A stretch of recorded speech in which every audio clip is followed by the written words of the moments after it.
Thank you. Thanks, Alison. Okay, welcome back, everybody. Let's move on to 47 Oriel Road.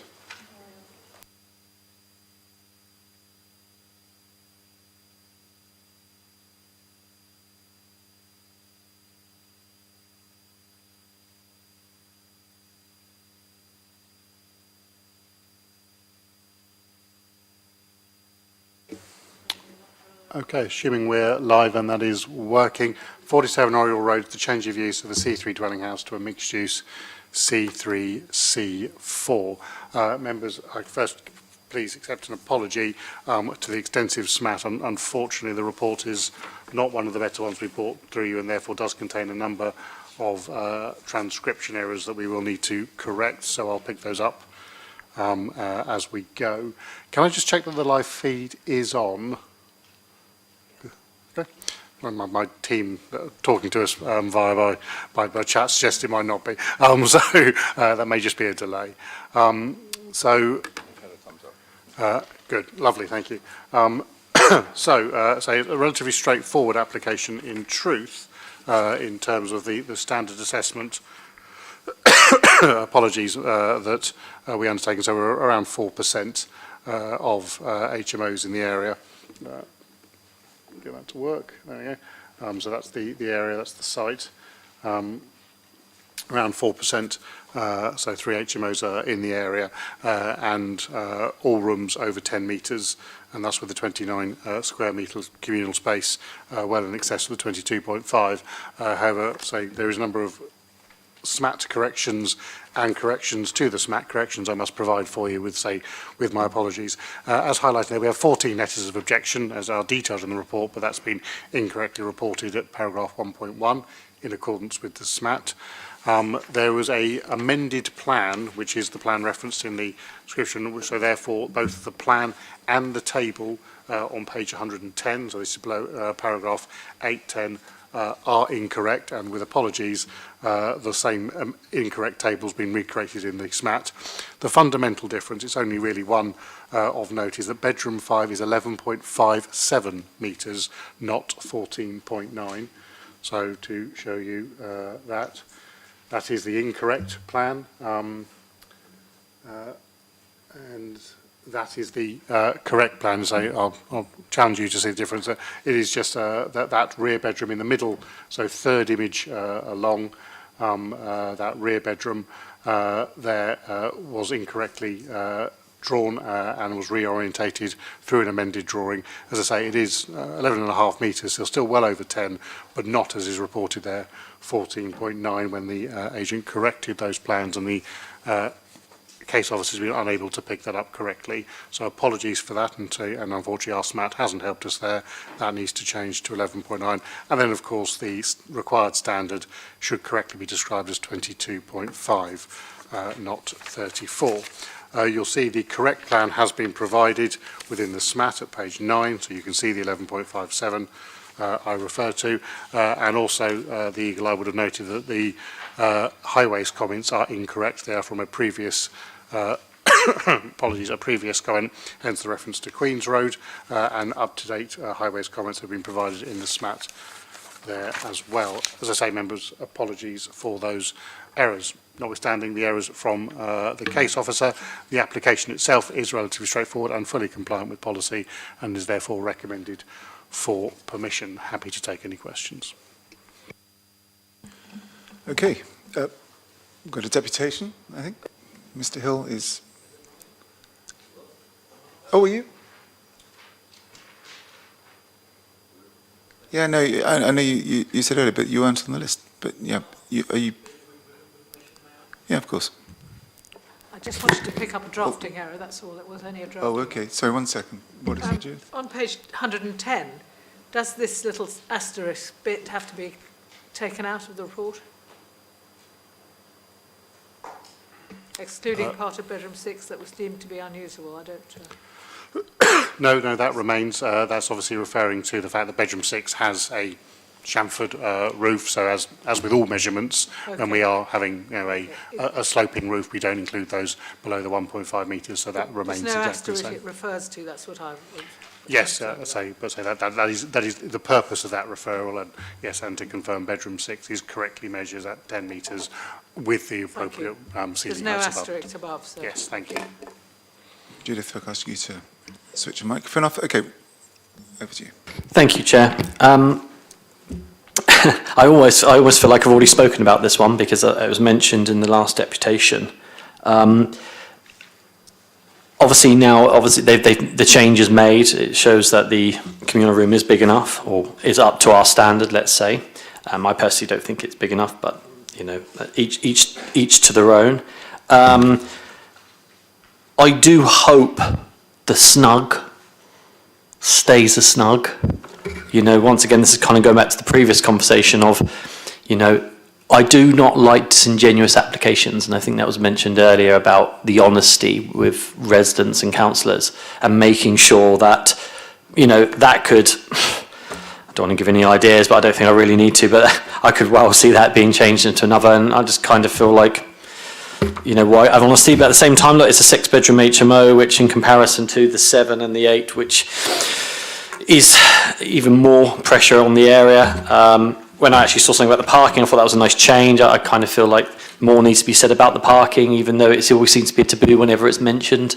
But in all honesty, these roads are prolific, and their surrounding areas are very prolific as well.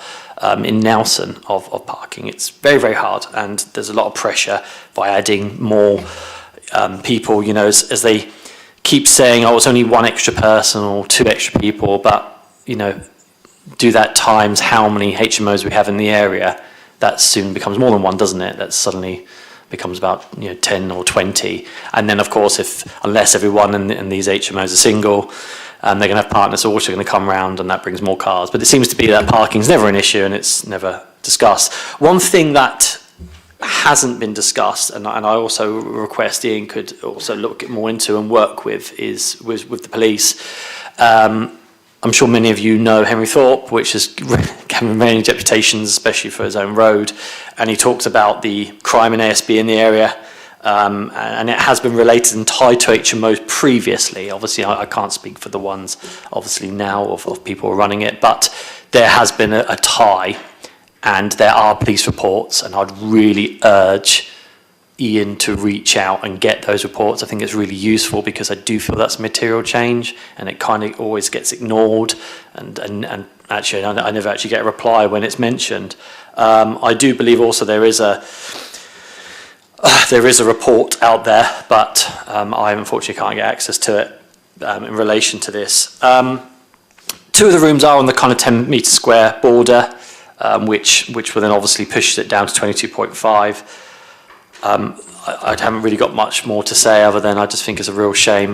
Once again, it's another HMO in the same area. Thank you, Chair. Thank you, Councillor Simpson.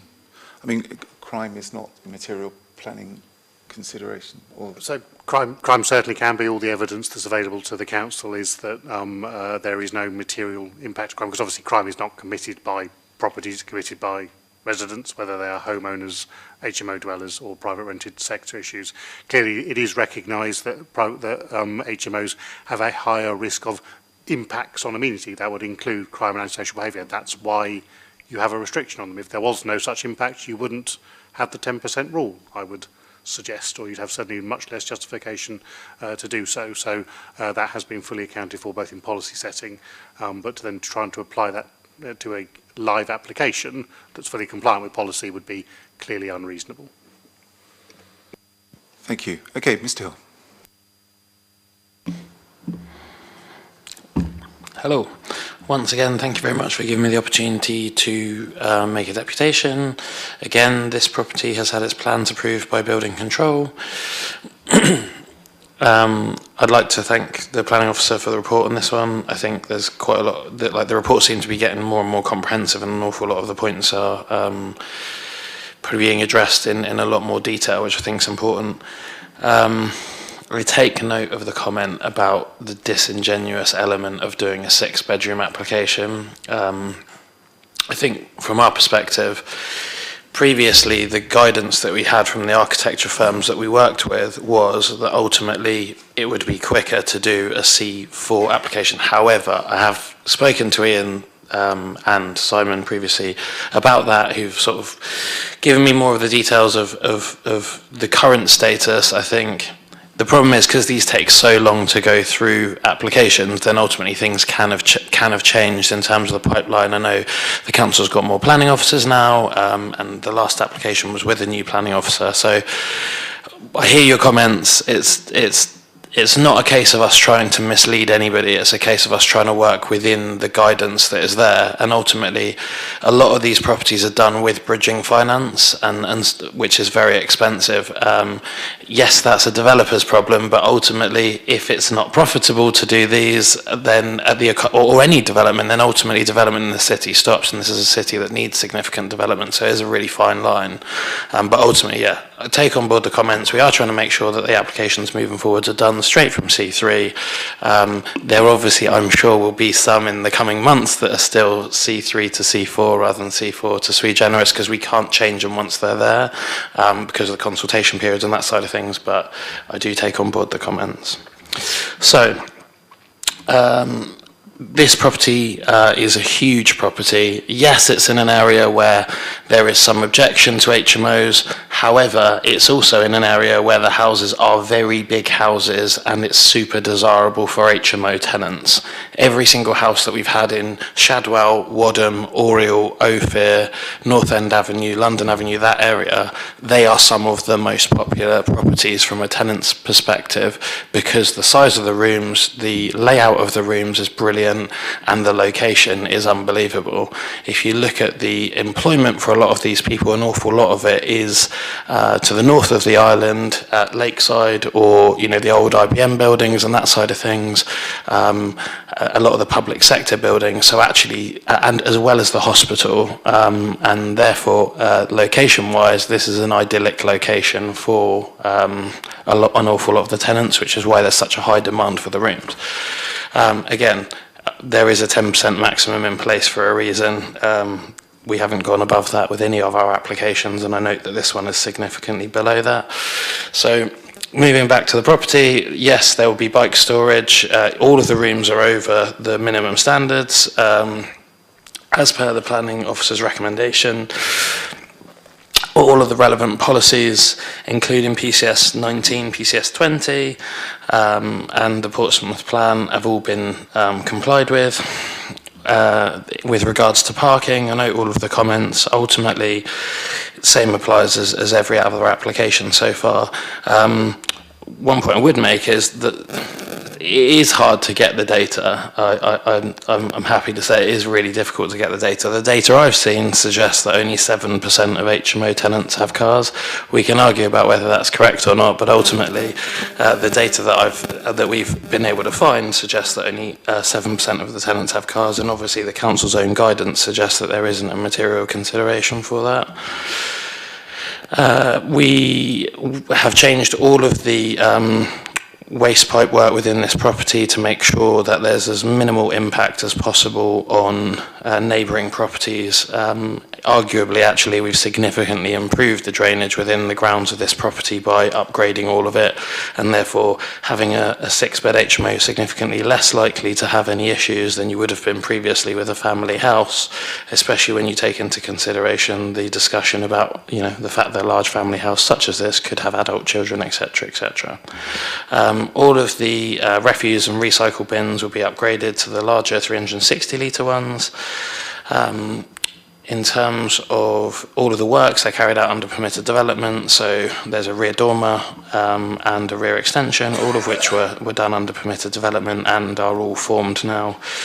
We've got party wall agreements in place with the neighbours as well. I think as far as in terms of the rooms, all of the rooms are completely compliant. They're all really good shapes and sizes, great layouts, and the communal area is one of the bigger ones. 29 square metres is a really good sized communal room for a house with 10 metre square bedrooms. Thank you very much, and I hope you look favourably on the application. Thank you. And welcome news that we'll see fewer Trojan applications moving forward.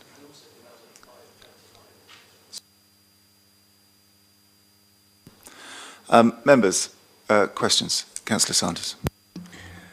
I'm going to see if I can do less than 5 minutes 29, I think, on that one. That would be helpful. Just a few things. So thank you, Ian, for your honesty about the report. That's incredibly helpful, and I think improves the report no end. Just a few points. In the SMAT, you say that there's a correction to the room size table paragraph because the ground floor WC and living room have been removed from the list as they're not on the floor plan. Does that mean they're still there? So the ground floor WC was never there. That's an error. Obviously, there is this ground floor snug living room. That is on the floor. It's not a living room. It's just the plans say snug. That is the commentary we've had earlier around a future room. That was correctly measured. That's the 13 square metre space. The drawing, the number error, the only one that's actually there erroneously in terms of measurement is bedroom 5, which says is down as 14.9. That wasn't incorrect. It was just using the wrong plan. The correct plan is 11.57. No, that's that's really helpful, Ian.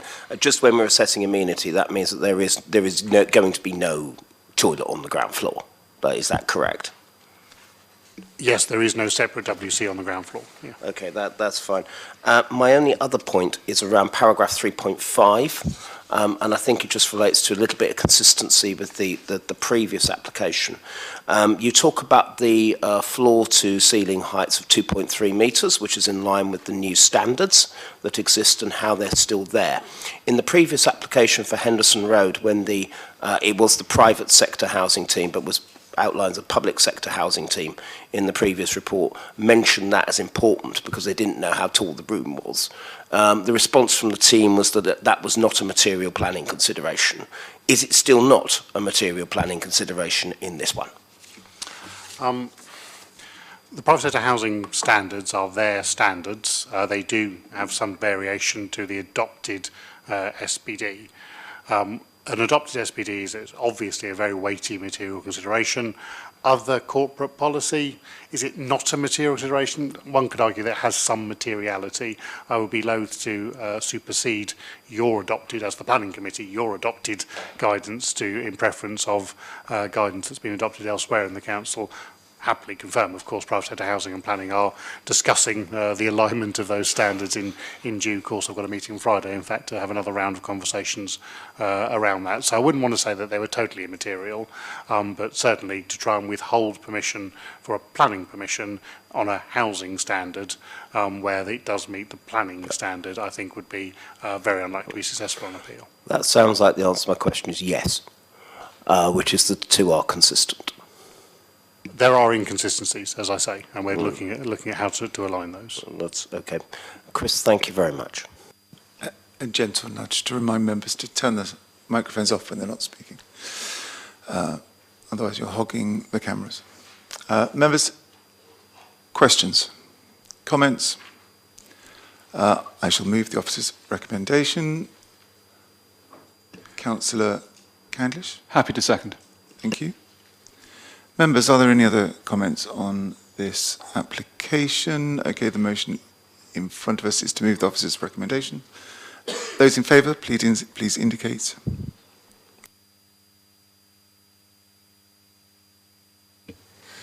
That was a unanimous grant of planning permission. Thank you, Kieran. Okay, we move on to Fratton Road.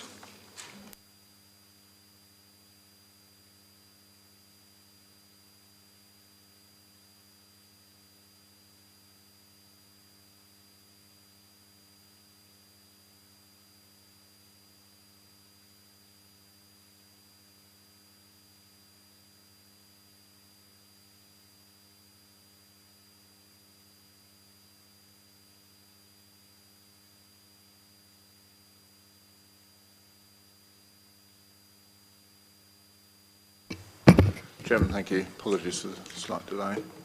Just organise my papers. Right. Item number 4, 35 to 37 Fratton Road. Part change of use and conversion to mixed-use development comprising commercial business, Class E, storage, Class B8, and sui generis units at ground floor. Construction of a 2-storey extension with mansard roof to the front of the site and a 2-storey extension to the rear in order to create 8 flats. Also changes to the fenestration and associated works to the rear to provide refuse, cycle and storage facilities accessed from Vivesh Road. We have deputations to follow from objectors and from the architect. Also to note in the SMAT, clarification of the position Portsmouth is in regarding the 5-year housing land supply, which is a material consideration of considerable weight. I would draw your attention to that. Thank you. This is for Planning Committee on the request of Councillor Corkery. This site just shows the site in its wider context, located just over 1 kilometre as the bird flies east of the Guildhall, or Guildhall Square, marked by this red star, close to Fratton Station, and the site is also within the Fratton District Centre and a high density area as set out in the Portsmouth local plan. The site itself extends to 0.12 of a hectare and is currently used by a large single-storey building, last used as a social club, which I believe closed in about 2018. The proposal, as set out in the committee report, is for the change of use of ground floor level, as I said, to Class C uses, some 379 square metres, and storage uses, 323 square metres, and sui generis use of 101 square metres. This slide here shows the existing street scene along Fratton Road and the rear of the site, fronting onto, or backing onto Vivesh Road. In terms of the proposed development, a 2-storey extension with a mansard roof is proposed along Fratton Road and a 2-storey extension at the rear. The Fratton Road frontage shows the commercial units at ground floor level, which, given the location within the Fratton District Centre, would improve the vitality and viability of the centre with the residential accommodation above.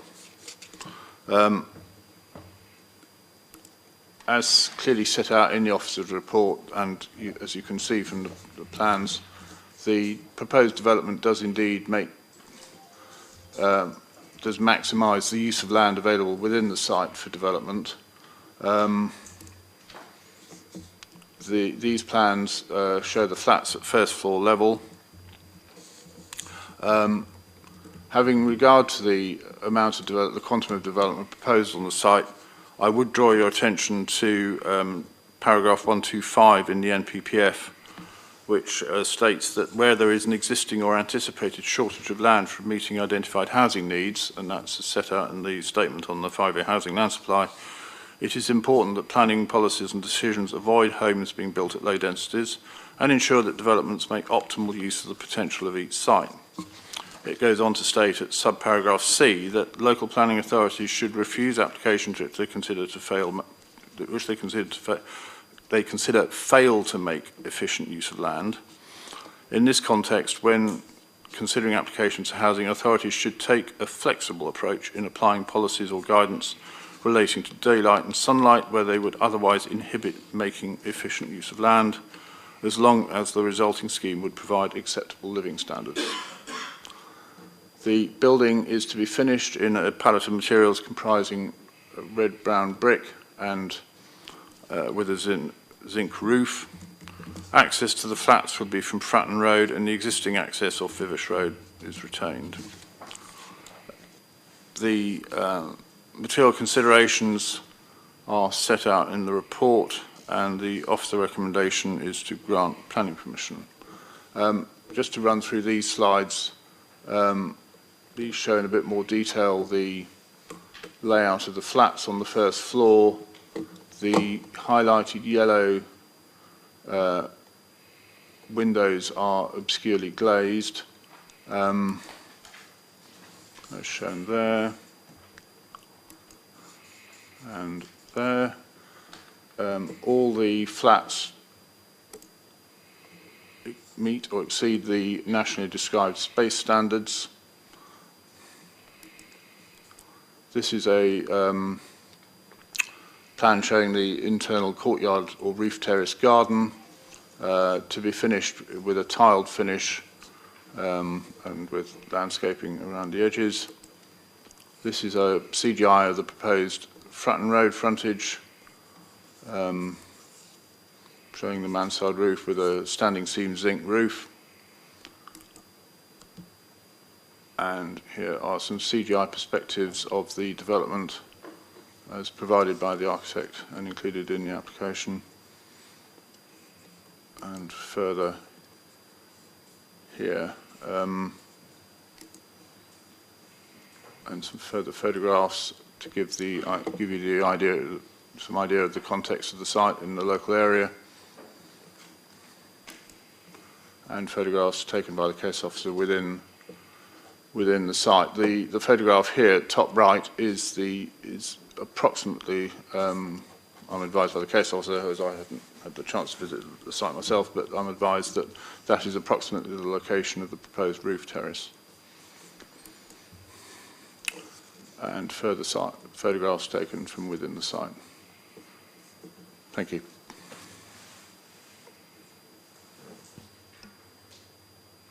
Thank you.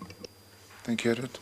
Okay, so deputations, we have some representatives of the Southsea Self-Help Housing Cooperative. Over to you. I think you're going to split the time available between you.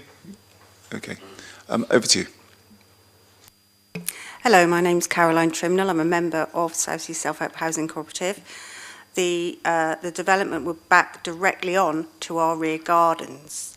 I mean, a washing line distance from my kitchen and from those of everybody living there.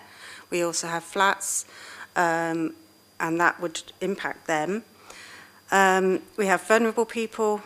We're very worried about the impact on our vulnerable people, people with asthma, people with mental health problems. We use the area directly next to the development as a communal space.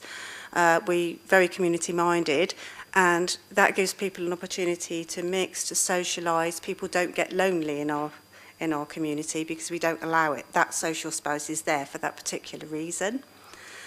I've been personally living in Luckmouth Street for 23 years. Co-op's been there a lot longer. I remember the Trades Club. It was noisy every couple of nights, but what it didn't do is increase the volume of traffic and cause parking problems. Since the building's been derelict, there's been a huge increase in the population of that area with businesses and residences. We have problems with parking already, problems with volume of traffic already, and we think this is going to make a bad situation worse. In terms of the private development for housing, personally, as an organisation, we don't believe that the way of solving the housing crisis in this city is to allow personal developers to benefit from encroaching on already densely populated spaces and destroying communities, basically, within those spaces.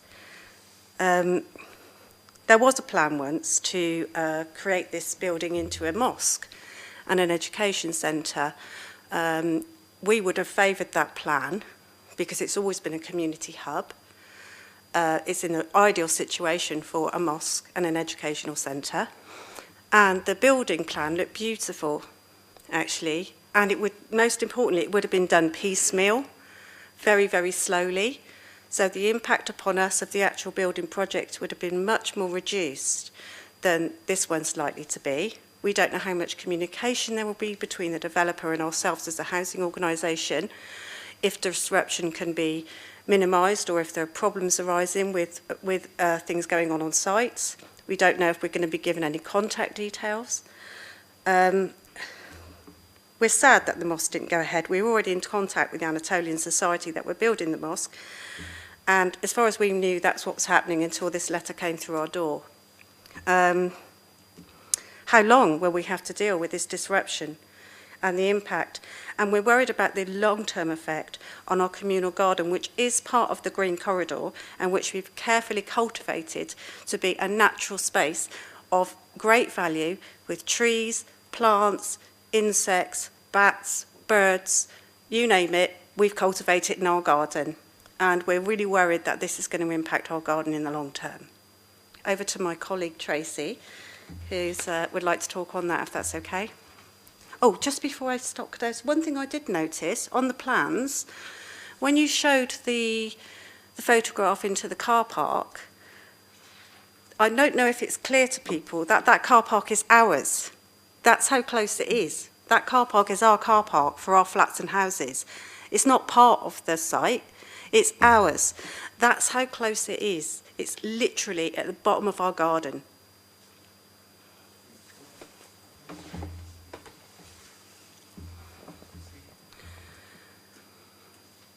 It's the last one you showed after that.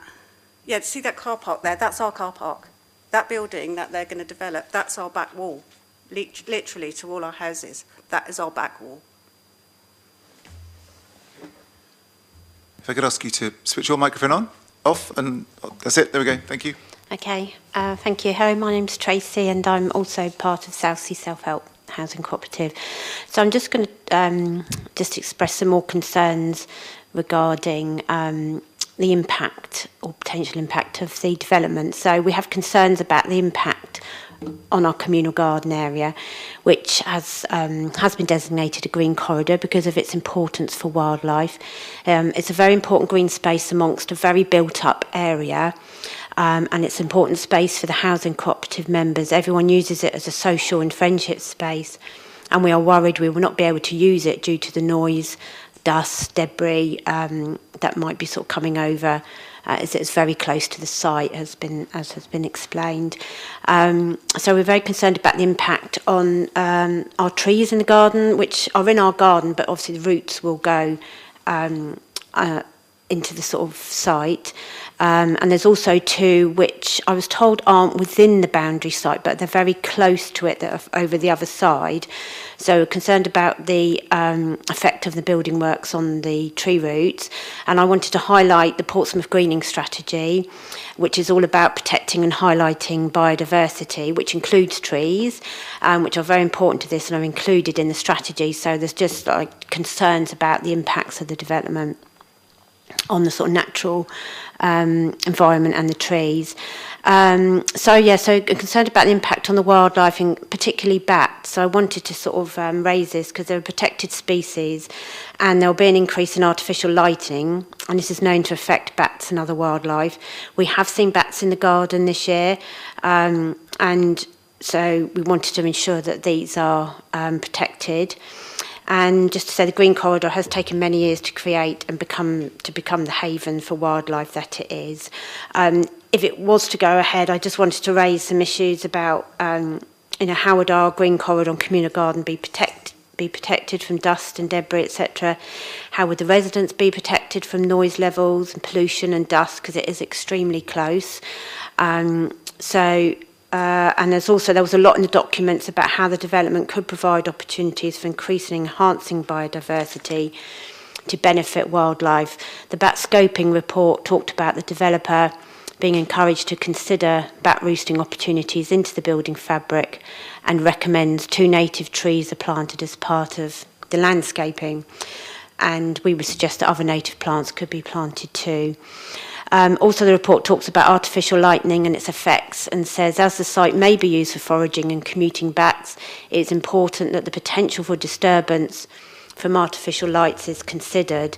Development is likely to require an ecologically sensitive lighting scheme with guidelines produced by the Bat Conservation Trust. So talking about the concerns around wildlife and the nature that's there. But I have other concerns, obviously, around increasing cars and the problem of there already being a lack of parking in the area, and really concerned about the impact of the building works on residents, including the sort of noise levels, dust, debris and the pollution. And I just want to say it's important to consider the impact on the residents living so closely to the proposed development and on the wildlife and the green space that is there. Thank you. Thank you for your deputation, and I appreciate you've had to wait longer than you thought you might to be able to speak with us. If I could ask you to turn your microphone off, that would be helpful. Thank you. Thank you very much. Well, we're going to hear from the agent now. So, Mr. Holman, over to you, 6 minutes. Thank you, and good afternoon, Chair and committee members. Even though the applicant is aware that there's a recommendation for approval, we've been requested to represent them today, which shows the importance of this planning application. The application, as described by the planning officer, is for the change of use and conversion of the existing building with construction of two-storey extension to provide 8 apartments and commercial units. The applicant submitted a pre-application in 2018 and subsequently a full application for a 5-storey building creating student accommodation, which was withdrawn. This followed in 2019 by a further student residence application, reducing the height of the development, but was again withdrawn. In 2022, we submitted a further pre-application, which formed the basis of the application you see before you. So the client has spent considerable time in working with the LPA to reach a scheme which can be supported. And the last several months, we've been consulting and adhering to all the comprehensive requests by the planning officer to provide support for the application. In the time the client has purchased the site, and as of today, Portsmouth City Council have purchased the Bridge Centre just a short distance from the site as part of a regeneration of the city's high streets in this particular location, which we hope will lend support to this application, as the proposal goes a long way to deliver the core principles in the council, providing improvements to the high street as well as investing in new homes and employment opportunities. For the past few months, we have worked closely with the planning officer and provided requested additional CGIs of the aesthetic of Fratton Road, as well as additional detail relating to the roof terrace, amendments to the internal flat layouts and window orientation, and design to ensure there are no concerns or impact on existing residents. Furthermore, the proposal has been vacant for some years and comprising a brownfield site we hope can be supported as designated under policy PCS8, providing commercial along the ground floor frontage and residential on upper floors, which is stated to be encouraged under this policy. The proposal also supports the Council's plans for additional homes under the policy PCS10 and the design with regard to materials and taking into account the local context as stated in the officer's report adheres to policy PCS23. The existing commercial unit, which we believe previously was a snooker club, required ongoing maintenance and had no long-term future, having been vacant for 5 years. In this time, the client has health and safety concerns due to the dilapidated condition, and having been left vacant, the application was synced to bring a core central building in Fratton back into use.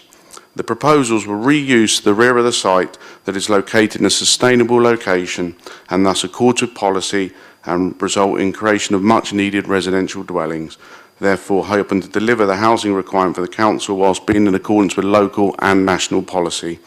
We believe we've provided a robust case. In the circumstances, we consider that your planning officer's report and recommendation are comprehensively presented and, as stated by the LPA in their report, it is considered that the proposal represents a positive addition to the area, does not unduly impact on the amenities of the neighbouring properties, would afford future occupants a good standard of living and would represent an efficient use of brownfield site, and trust that this would be permitted, noting the conditions attached should the permission be granted. Thank you. Thank you, Mr. Holm. Okay, members, questions?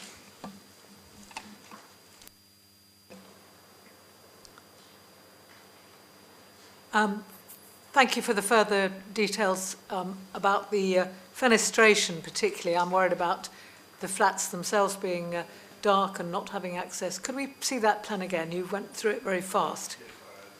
Please. Apologies, Councillor, yes, I did. So I believe... And in this case, I'm asking questions about the internal living environment. I've got a second question about landscaping, if I might. So can we just have a look at those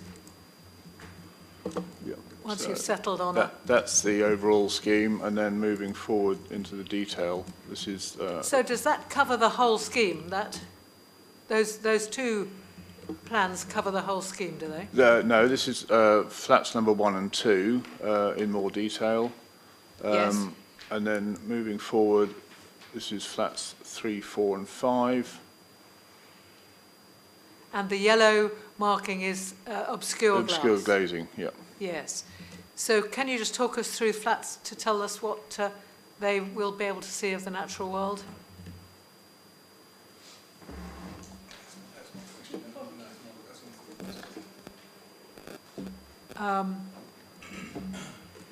So take apartment number 5.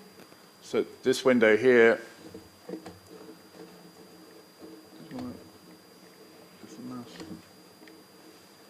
Sorry. There's obscure glazing to the laundry Hang on. room there, but everybody's going to be sharing Right, that. there we are, yes. So there we go. That's, yeah, obscure glazing to the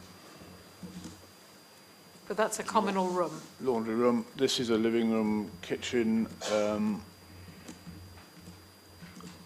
And there is a window there that people will be able to go to look straight over into. There is, so this,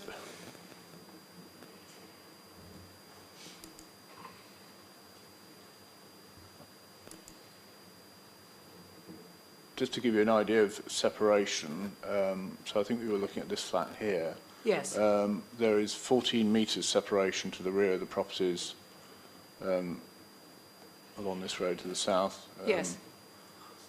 And one of the windows will be not obscure, and it'll be, and the Which- other two will be. Sorry to interrupt. So, sorry, I thought we were looking at flat 5. We are. Isn't that the long, narrow one? I beg your pardon, Councillor, yes, you're correct. Yeah. Please stop moving that. Sorry.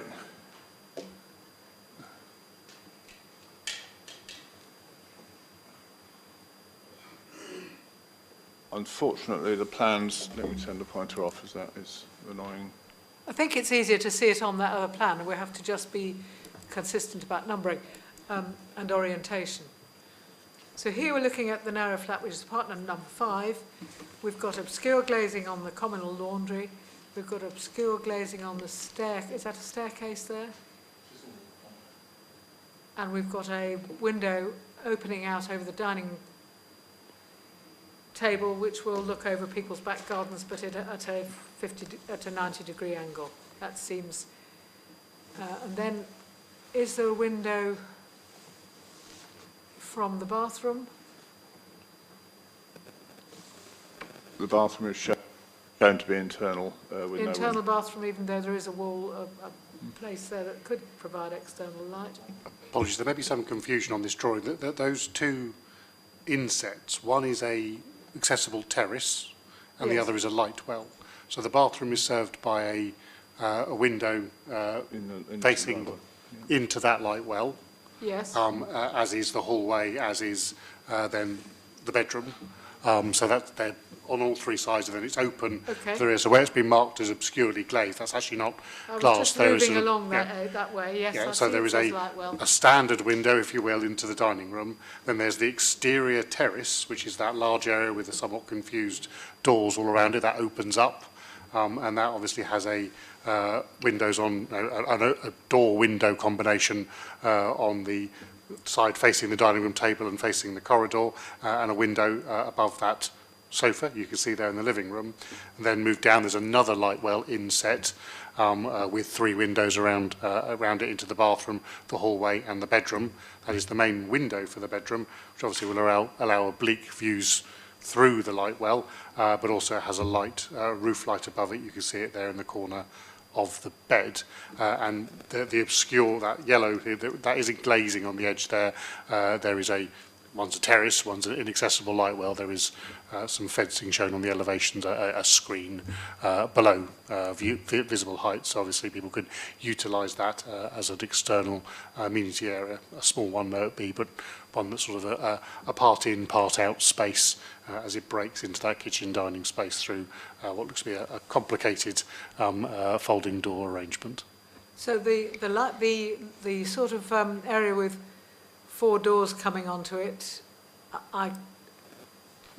surely that's the corridor within the flat between the bedroom and the living accommodation. Yes, that hallway with the front door Yes. and the bathroom door, the bedroom door and the living space, that is served by a small window immediately opposite the front door, slightly offset into the light well, which is the rectangle below that. And the front door is the one on the north It- side, is it? I'm not sure that's north orientated, but yes, the one on the upper wall, yes, Yeah. into the main corridor. Yeah. And the windows, there's one, the obscure one up, which goes into the light. There's a light well. I understand the light well.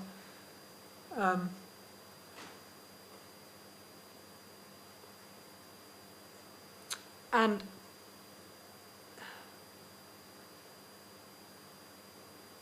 okay, I don't know what others think about that, but I think that's kind of fairly short of light from the outside world. Will they be able to walk out onto the terrace from there? Yes, the terrace is shown as accessible, the light well is not. No, I understand the light wells. Where is the access to terrace? It's that somewhat complicated folding arrangement, so that whole corner of that square terrace appears to open out into to enable that whole terrace to be fully incorporated into the living space, or sealed off, obviously, as well. So that's quite an open and airy space, albeit chinked around through that space rather than being a traditional window arrangement. But that's obviously supplemented by the traditional window arrangement. So there'll be above kind Zarlington. of two sides of window. You can see the sky immediately outside. There'll be two sides of bifold door Yes. that will be able to be folded away, and then you'll be able to see the full sky component and etc. from that direction. So that goes some way towards mitigating my concerns. Can we go to the next flat along? Move west, please. Apartment number 8.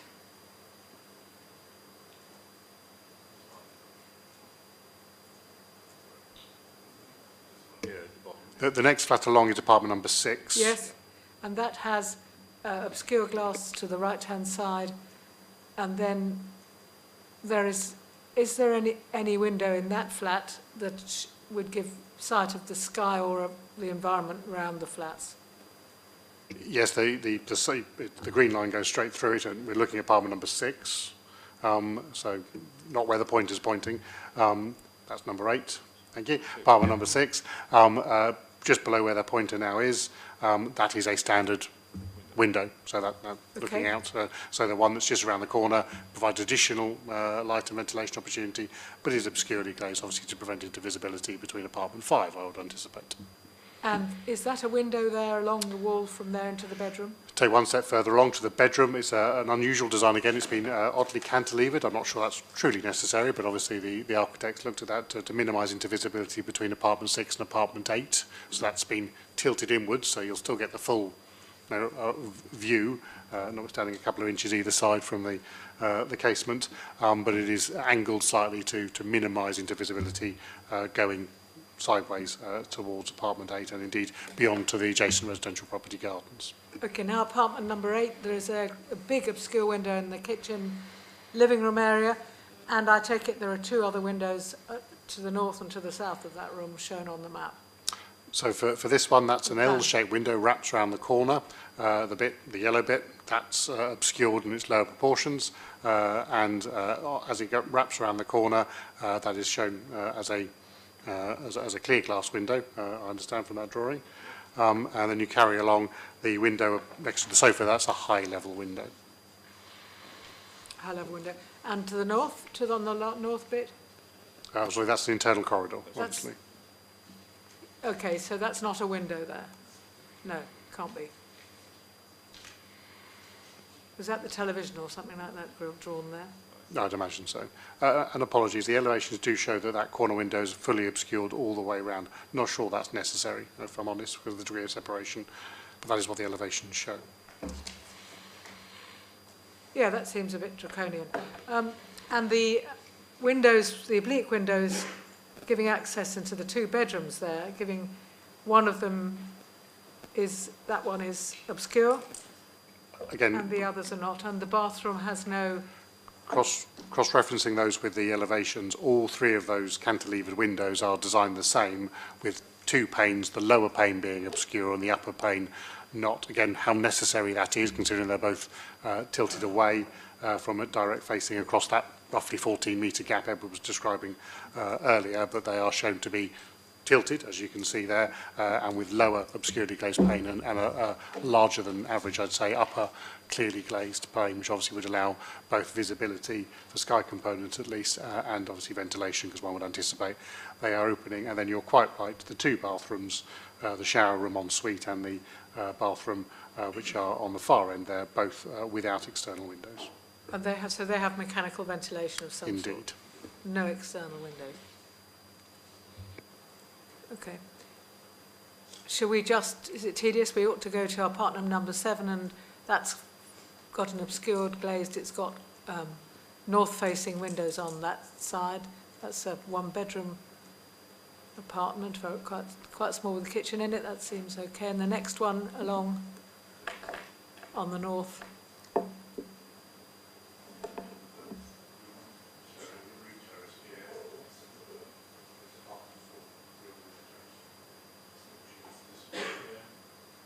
No, that one I'm reasonably satisfied with.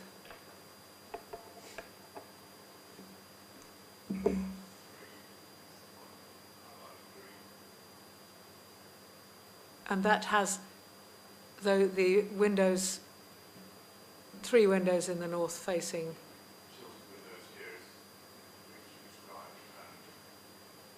Off. Obscure, And obscure glaze to the bathroom. Sensible. Yeah. And one in the bedroom, okay.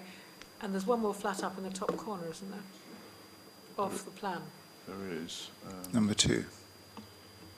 If you've got 1 and 2 above it, so there's 2 flats here, Yeah. two stories, they all front onto the street with their windows With obscurely glazed windows to the bathrooms.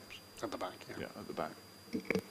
Okay, on the face of it then, those are more straightforward. I mean, I'm a little bit worried about the fenestration and the obscure glass. Well, I'll wait to hear what the discussion is later on. Chair, may I ask a question also about landscaping? Where are the... If I may, just to sort of to conclude that, I think it's been a really useful review. I hope members have enjoyed that. Certainly, this is a highly dense development. They've looked at every opportunity to get them in. So some of those, and I say, I think they've gone too far in some cases. They don't necessarily need that. Obviously, residents that would otherwise would be overlooked at that 14-metre distance may well have a different personal opinion that obviously members will want to consider as well. This is why I would raise that point of paragraph 125 C that does highlight the fact that, you know, where you are trying to maximise the benefit of urban land, the thing to look at, the thing to draw your compromises on is internal lighting. That's why I would anticipate the architect has, rather than have a bit more light, which obviously by definition is likely to give a bit more outlook and overview of neighbours, they've gone with a large number of cantilevered windows and different layouts. So it is certainly one of the more challenging parts of the scheme.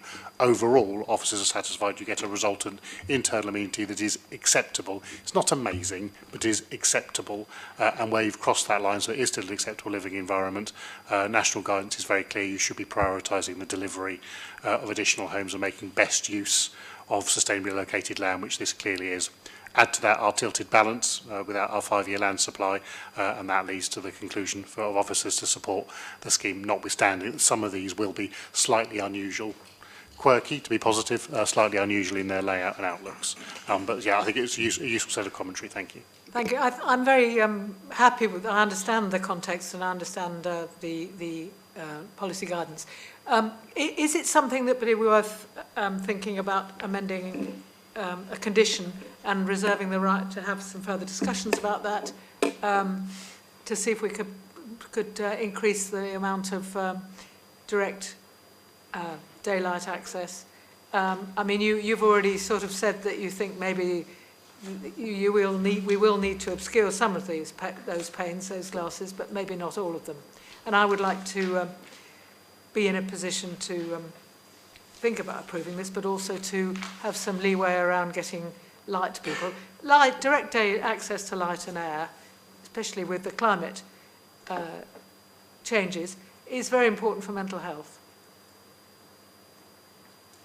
Yes, we're satisfied that this layout, so you could do it, you can always do it differently. This layout is acceptable, and so it certainly, if anything, it's lent more towards supporting adjacent residents, which is certainly something to be applauded. Clearly, if there are improvements the applicant wishes to look at, future applications for non-material amendment or indeed minor material amendment can be made, rather than notionally reserving. That's not a legitimate condition, I would advise. If it was unacceptable, we would have to reserve and tell them what we wanted to change. Overall, this is acceptable. You could do it differently. This is the way the applicant has chosen to do it, and our advice is it is acceptable. Clearly, if they wish to continue looking and evolving that, which is very common during constructions of difficult layout buildings, they will come back and reapply for amendments should they need to. Is there any way we could take the initiative in a condition of welcoming that discussion? No. No, we can make it informative that we would encourage them to maximise it, but that's fairly common sense. A condition actually has to require something that's necessary, and as I say, we're satisfied it's not necessary, albeit, as always, a different designer could look at it slightly differently and come up with a different solution to the same issue. I think I could argue it was necessary in some cases, but I won't split hairs so much as that at this stage. Can I just ask a question about landscaping? There are apparently 2 trees proposed. Can we see where they're going to be? And can we also see any details that there might be on other forms of biodiversity around the scheme? I appreciate it's a very small site, but I think we do need to think about maximising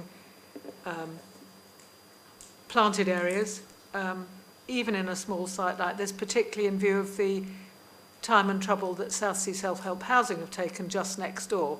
And it'd be good to think of a butterfly from that area being able to find something to eat in this area. You have got a condition under this already, and that is reserved to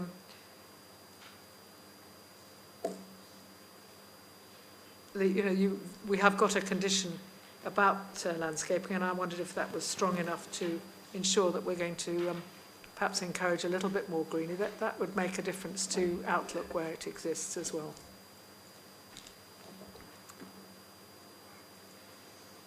So that's the second question about landscaping.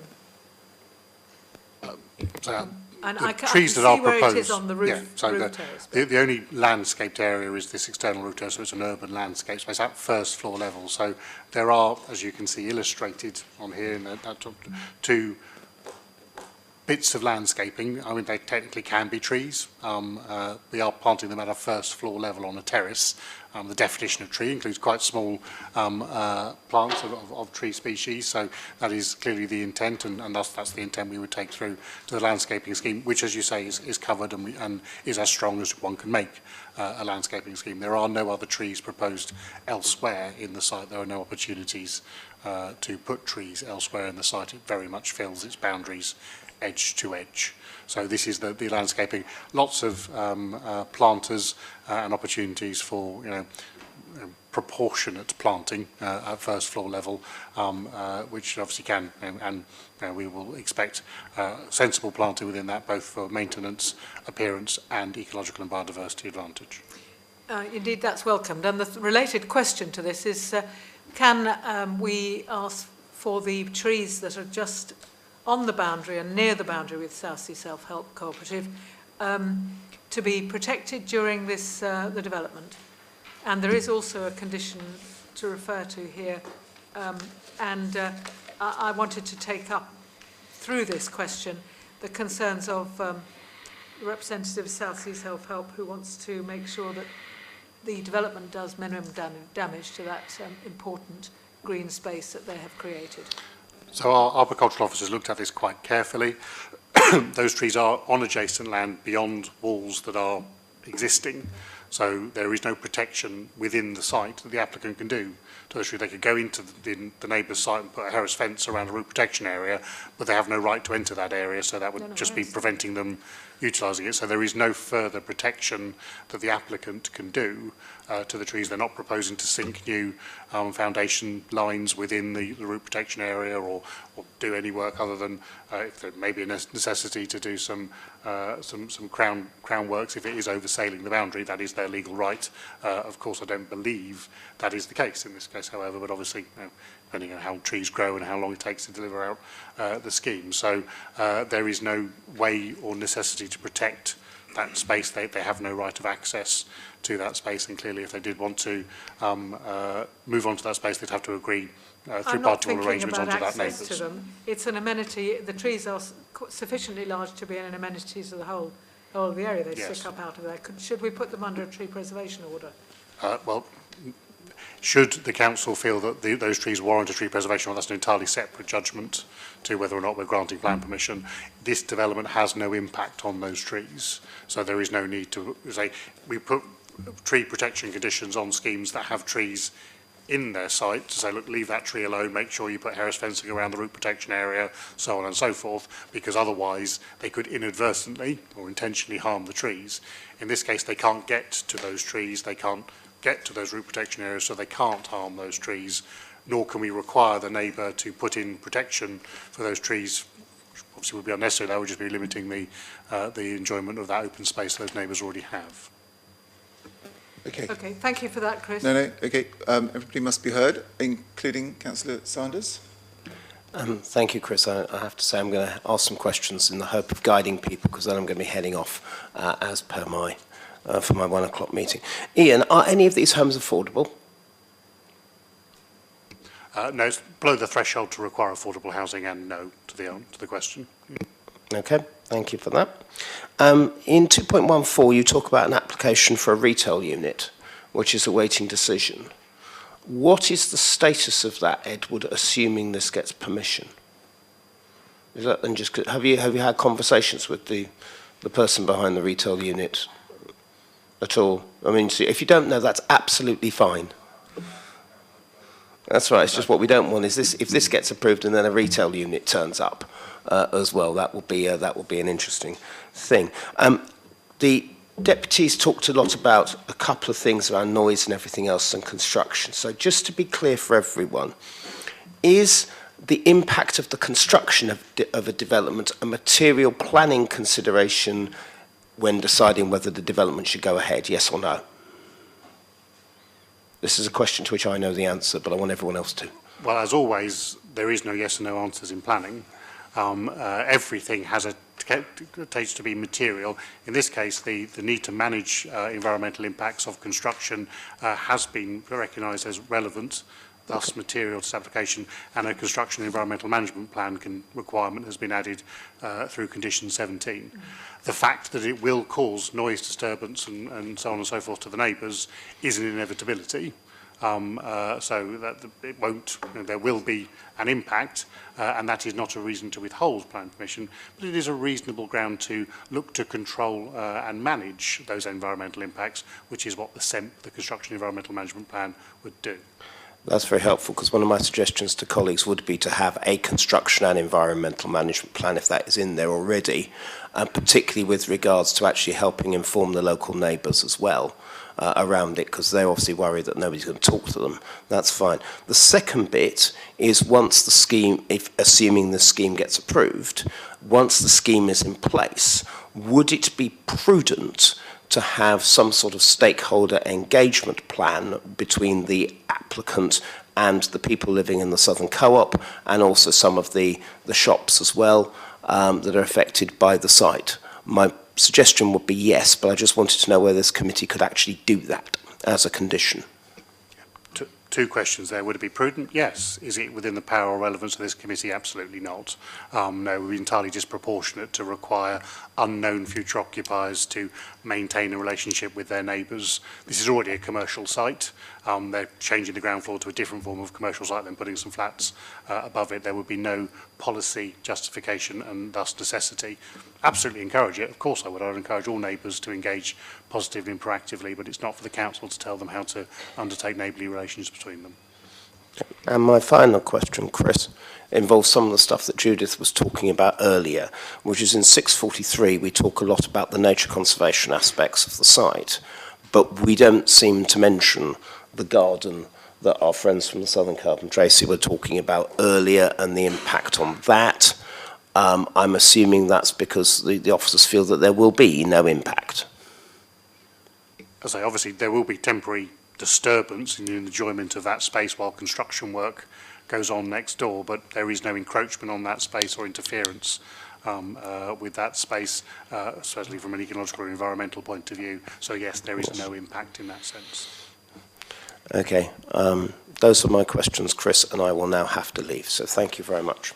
No, thank you. Thank you for being a standing deputy today. Councillor Vallely. Sorry, actually.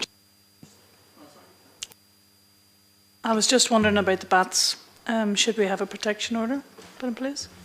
Bats are already protected by national legislation. We have imposed a condition, condition number 11, requiring that they do undertake the work that they say they're going to do in respect of the preservation of bat habitats in accordance with their bat scoping report. But can I just ask, what about the report that the women were talking about the future of the bats and the artificial lighting? That's the report I refer to. So they've done a full study and they've made recommendations, and Condition 11 requires that they carry out the scheme in accordance with that. Thanks, Chair. Just a couple of questions, really. The first one, I think Judith teased out quite well. Mine was around the frosting out of the windows, or the thing. I think that's been well spoken through, talked through. But specifically, you mentioned about the screening at the end, that there's going to be written. Somebody's going to write in later about that. Is it going to be frosted, or is it going to be fretwork? Or because I think that's important from both the residents looking out and the local people. It could affect the look of the building quite a lot as well, depending on the type of screening that you use. This is the screening of the apartment 5 terrace and Lightwell in particular. I'm not sure we've got an image of it. It's a fairly, I don't wish to be unfair to the designer, utilitarian fence style screen in there. It's a quasi-commercial space. That's a reasonable design. Obviously, a more architectural or artistic screen could be imposed on the edge of that terrace and Lightwell if there was a desire from the architect to do so. Again, I wouldn't say it was necessary. It is a fairly standard fence structure that is there, rather than a obscurely glazed sheet or a filgery or other complex piece of ironwork. And the second point was around the rear access. It shows on the bottom. We didn't really go into that too much about the commercial properties on the ground floor. Can somebody talk me through those a little bit more, please? I'm going to pass over to Edward, because you're quite right. It's quite a complicated rear access. Yeah.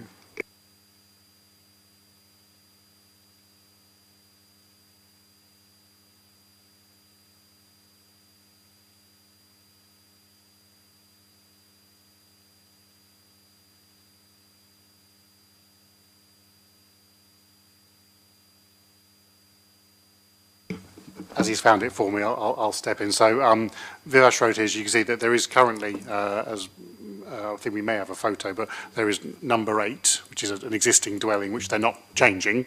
So that's the dwelling that's within the red line, in addition to the 8 new apartments. You can see it there with the blue garage door next to it. That blue garage door takes you through to the rear entrance space courtyard, which is then internal, beyond the apartments we've just talked about. So it is quite complicated. Apologies there. Into that courtyard space, you can see there with all the red lines scribbled all over it. Thank you, Edward. That's useful. You can see on the top of that image there, the top left is the retained dwelling. The top right, if you will, where those red lines are, that's the bin storage area. Then below that is a courtyard space, and as you see, you then enter the building in a number of different places. Either there's a entrance on the top there, you can see what looks like an hourglass. That's double doors on the top there. That takes you down that communal walkway, communal passageway into the commercial spaces. And in the middle of the image, is the stairwell and bike storage for the 8 flats, which is accessed. Go back, left, down, yeah. That is the cycle storage for the residential units and the access this end to the residential units. There's a front access to the residential units from that end of the building as well. So there's, what is quite hard to see here is there is a small rear courtyard space in between that residential stair core and the bin store. That's open space which is accessed through the building through what is a large covered walkway with a ceiling height of 2.69 metres through those garage doors, those blue garage doors in the previous image. Sorry, so on that figure 2, page 12, figure 2 proposed rear access, rear section, where are those 2 sets of commercial A use and commercial B use and then commercial C use? Well, can you just point me in directions? Is that directly rear, or is it to the side? I'm struggling to see that. A, B, C are the 3 large units on the ground floor. And there, so you can see on this image, no, that's APC there, isn't it? Yeah, they are accessed through that passageway that runs along the top of the site. That takes you through to the front of the site to access the commercial spaces there, and they have that access, that what looks like an hourglass, the double doors on the left, go left there, which access through into the rear courtyard. Sorry, so that, the front of the building, I see Fratton Road, the rear of the building, and it's got these like three glazed units. Where I can't see that, I can see the double doors. That doesn't correlate to, can you put me in the right, on figure 2, proposed rear section at the bottom of page 12, can you show me where that, because I can't, I'm not seeing, and I'd like to know how you get, just want to understand how you get to that, because it looks like that's commercial units and people are going to be rocking up to those, the way I'm looking at it from previous things I've looked at in the past. Yeah, no, they're not. So unfortunately, that's partly a section and partly an elevation, so not particularly helpful drawing there. Building then, is it? So no, it's a It's section. a cut through. Yeah, it's a cut through of the building. So yeah, the front units you can see on Fratton Road, you can see 3 traditional shop front units which are probably better illustrated on figure 5 on the far right hand side as the upper image here. That's the 3 shop front units, and then you've got as you go back into the site 3 storage units which may or may not be associated with those retail 2 retail 1 takeaway units on there. So yeah, that's I would in no way doubt the accuracy of that drawing, but unfortunately sections can get quite unhelpful, and I think that may well be one such example. To be fair, it does say rear section, not elevation, doesn't it? So actually, when I'm looking at it, I was just trying to understand, it said rear, and I was thinking that was going to be commercial units that people might be going to from the rear. Is anybody as confused as I am about that? Where's this cut through? Sorry, I didn't quite...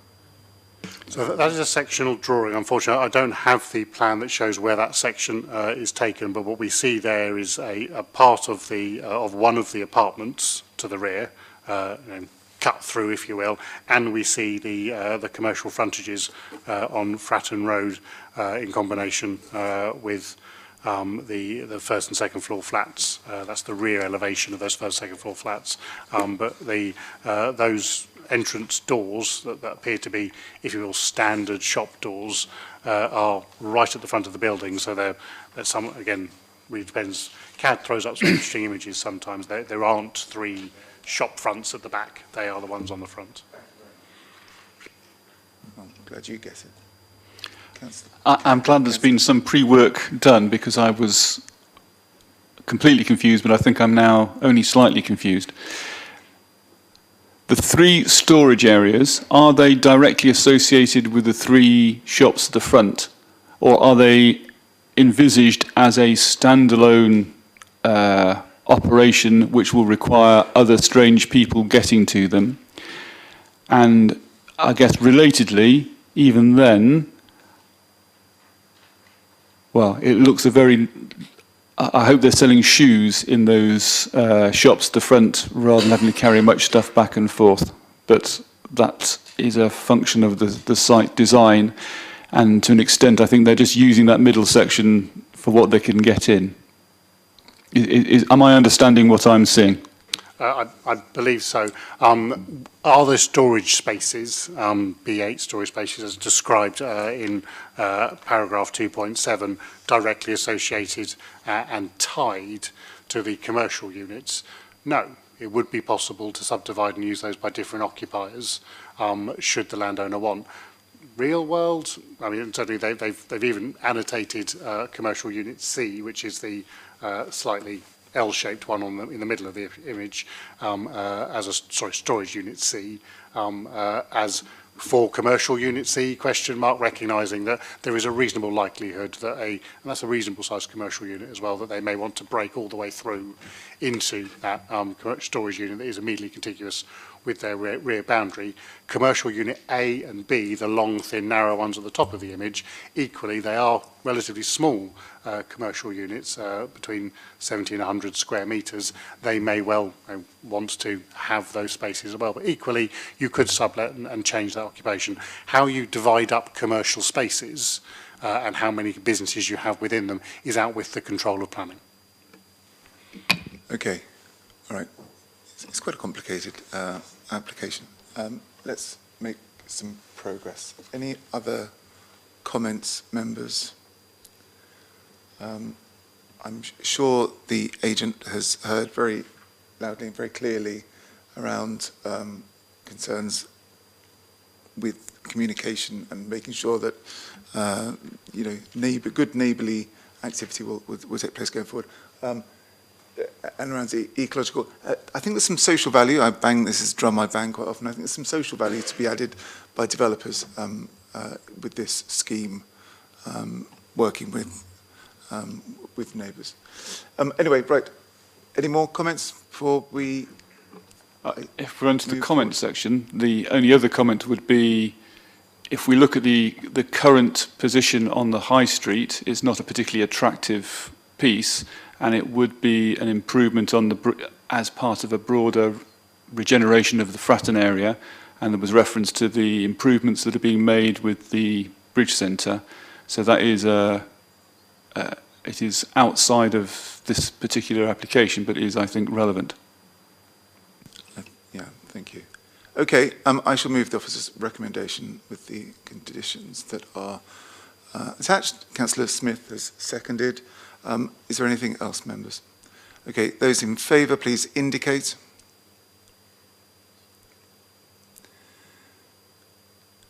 Against? I think we're there. There's 5 votes in favour with 1 against. The motion passes and planning permission is granted. Thank you, Kieran. Okay, Twyford Avenue.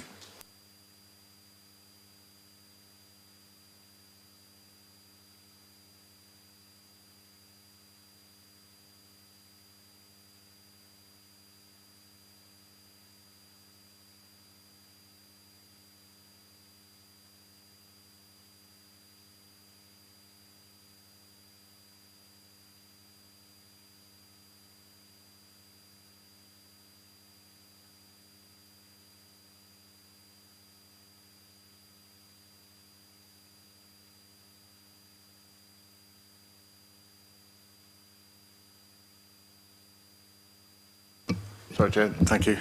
Waiting for your nod.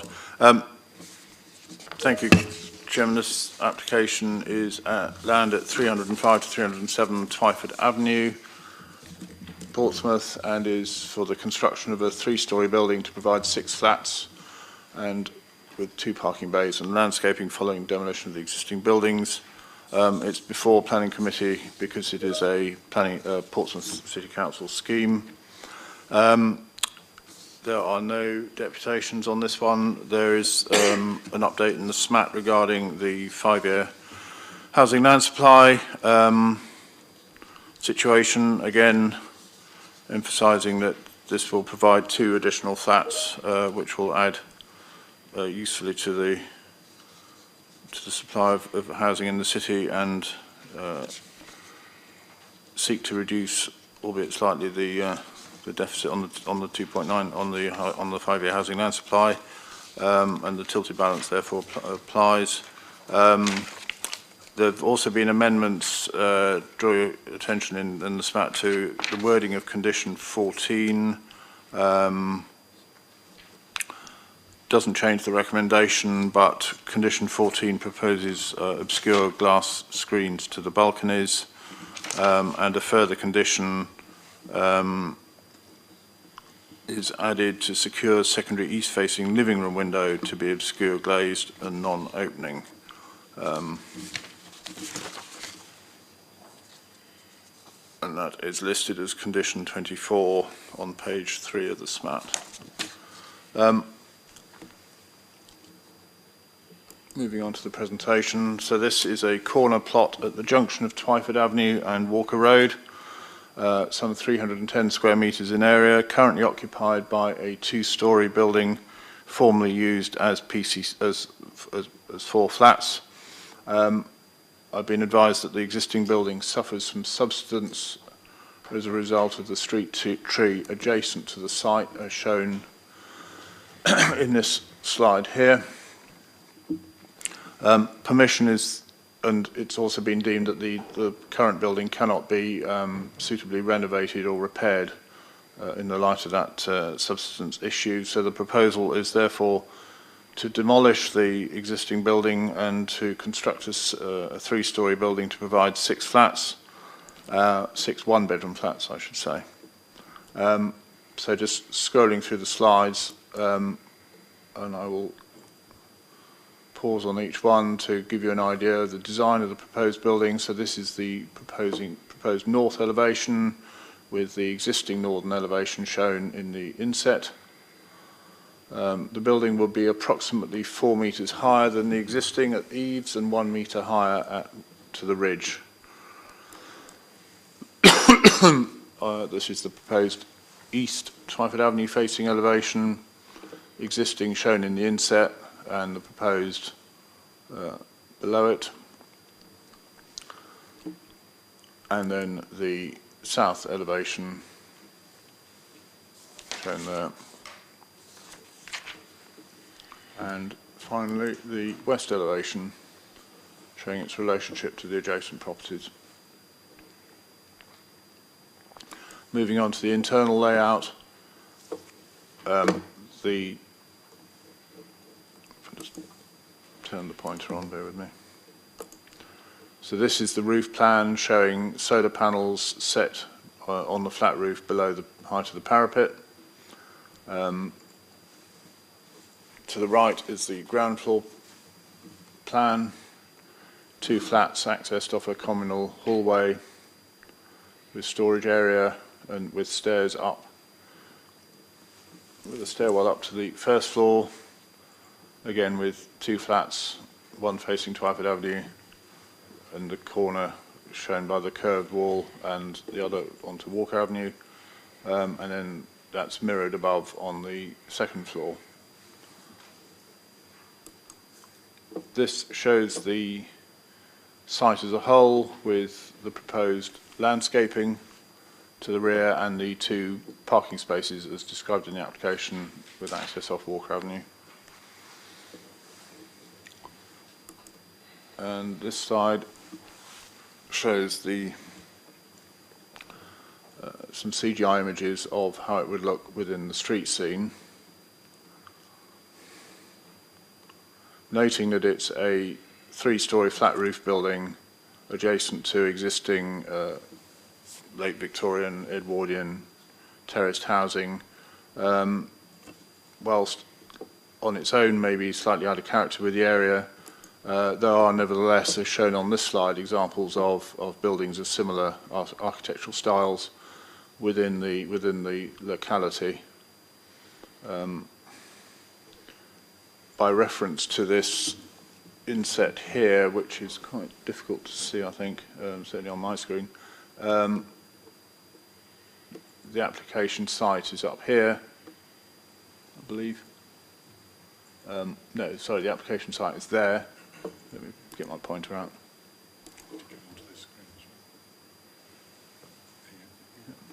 The application site is there. Building number 1 is, this one is almost directly opposite. Number 2 is further down Twyford Avenue here.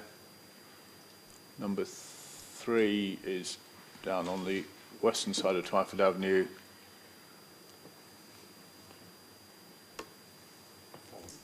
And 4 at the top there. And then finally number 5, so 4 at the top is this building here, and then 5 with the mansard roof is further south down here.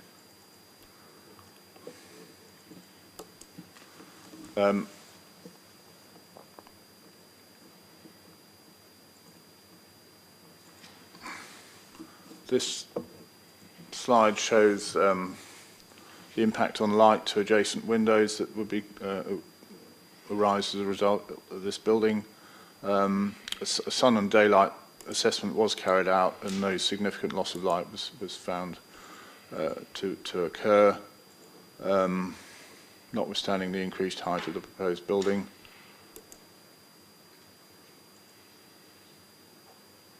And here's some photographs from upper floor rear bedroom windows of adjacent property,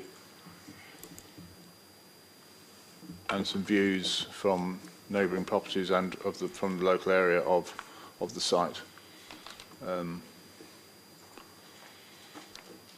View from the rear garden looking south, the view from east from Walden Walker Road, the view along Twyford Avenue, bottom right, and the review from the garden looking west towards the application site, looking west towards number 1 Walden Road.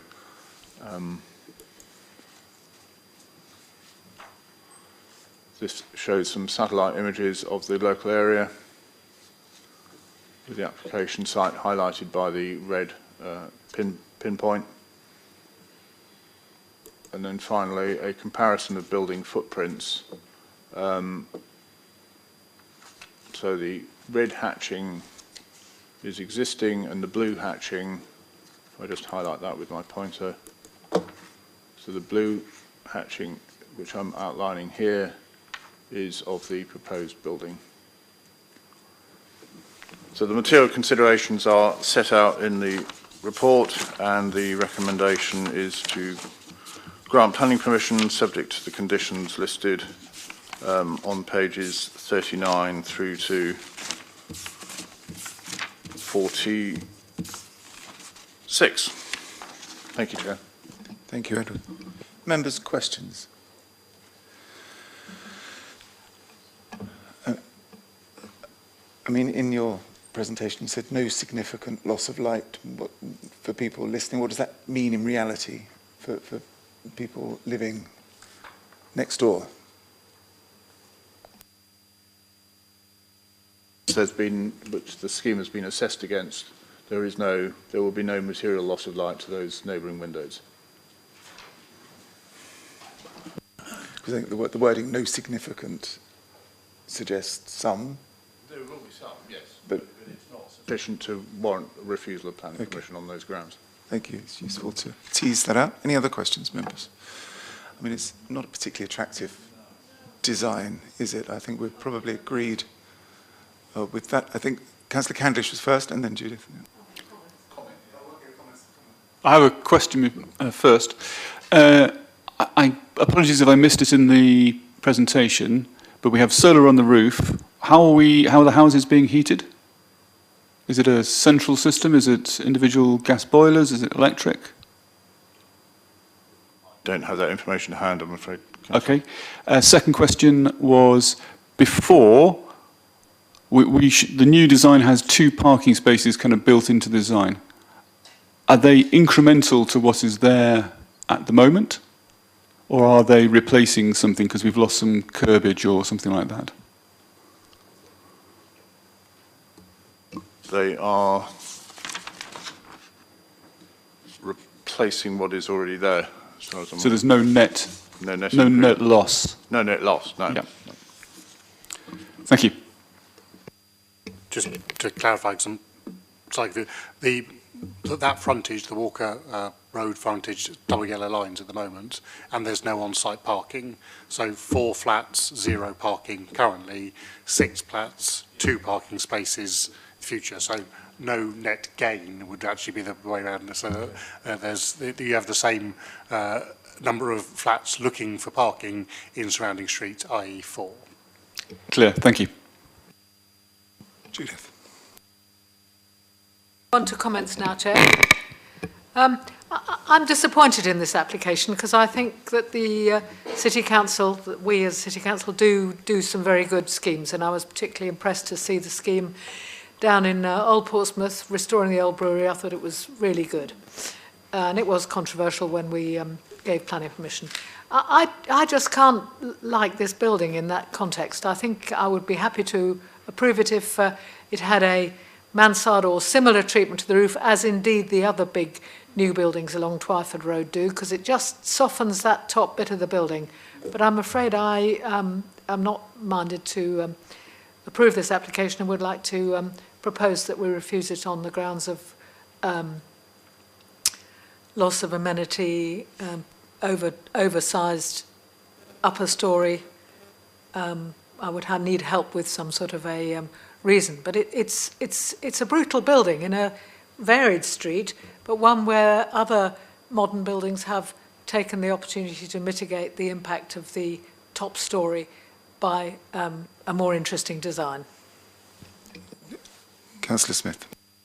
I was going to follow that. Really, I was going to say that when you've got to show us a slide taking us through 5 different design applications nearby to try and tell us that there's lots of difference.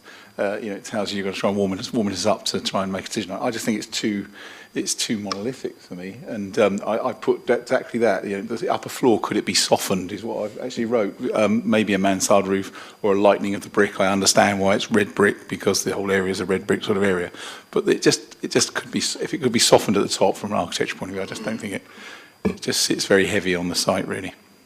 Are you seconding? Yeah. Can we have a look at that, the slide with the comparators again?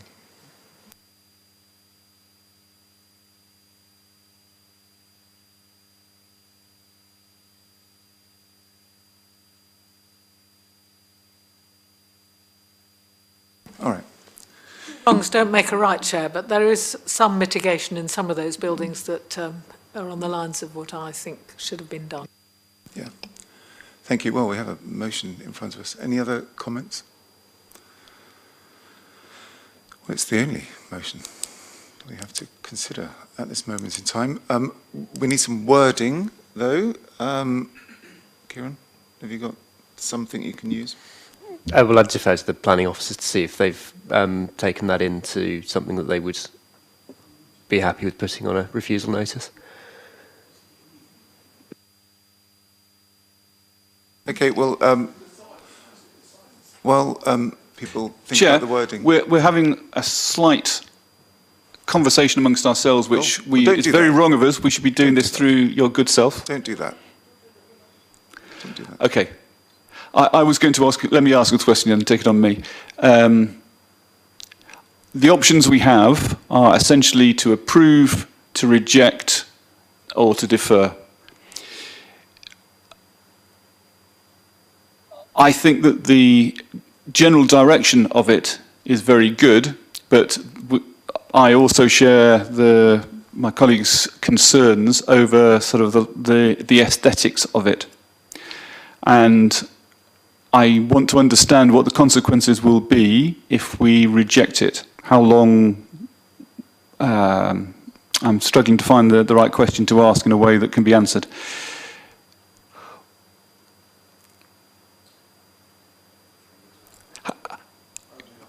Yeah, to anticipate the question and thus give it an answer. Your job, as I've said many times before, is to determine the application before you. Where there is an obvious, well, go and change that bit, we can often do that by planning condition and grant it, or indeed very, very occasionally we have deferred items. Here, it would be a fundamental redesign, a different roof form. I'm not sure a mansard roof is appropriate for this site, for example, because it's contiguous with a hip roof. You might need to do something different altogether, and that might impact internal floor spaces, etc. So the applicant would need an opportunity to fully revisit the application. Would it take longer to fully revisit the application by resubmitting an application with new plans, or resubmitting every drawing again and starting again? Half a dozen one, 6 of the other, really. I'm very mindful this is a city council application, and thus we do not wish to see unreasonable expenditure of public money. But I also wish to maintain the integrity of this planning committee and the local planning authority. If this was an unacceptably designed private development, you would refuse it rather than allow it to be deferred. I would suggest, and indeed I've seen that at this committee, because of the strong emphasis on quality of design this committee has upheld. So while you could defer it to allow them to fundamentally redesign, that is in your gift. I'm not going to say don't do that, because it would probably be cheaper for the city council. Is that fair and reasonable when compared to others that apply for planning permission for designs that you find unacceptable, would be the question I would put you on the other side of that. Okay, thank you. That was actually helped me out of my bind. I'm clear about what I'm going to do now. Thank you. Thank you. And a reminder to members, questions and comments are through the chair. Okay, we have a motion in front of us. Anything else? We haven't got the wording. Yeah, you wanted a few minutes for the wording? Yeah. Okay, we'll take a few minutes to put some wording together. We'll go offline for a few minutes in case people want to stretch their legs.